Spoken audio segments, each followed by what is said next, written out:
SST টুলসগুলো ছাড়া এটা timing করা যায়। তো আমরা আজকে এই এসএসটি টুল ছাড়া ODA6 এর টাইমিং কীভাবে করা হয় সেই জিনিসটা নিয়ে আপনাদের সাথে কথা বলবো।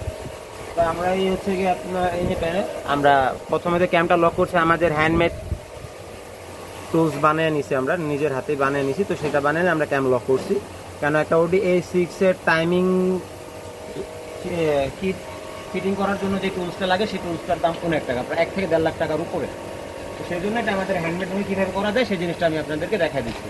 আমাদের কাছে এটার SST আছে, তো আমরা সেটা ব্যবহার করব না আজকে, আমরা উইদাউট SST-তে আমরা আজকে এটা টাইমিংটা করবো।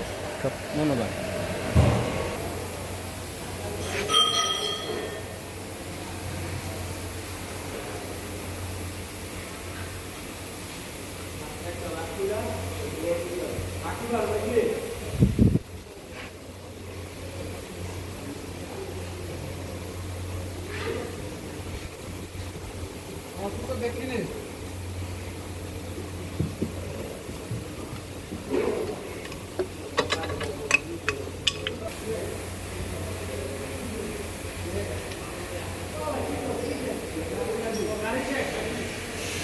এটা হচ্ছে ক্র্যাঙ্কের সাথে ব্যালেন্স ক্যাম এবং এই যে ওয়াটার পাম্পের যে ক্যাম আছে সেটার টাইমিং। এই টাইমিংয়ের মার্কগুলো আপনাদেরকে আমি দেখিয়ে দিচ্ছি একবার।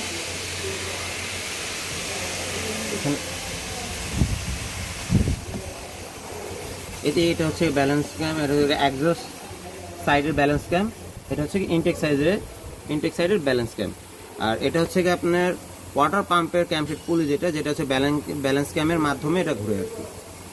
এটা ওয়াটার পাম্পটা হচ্ছে পিছন সাইডে।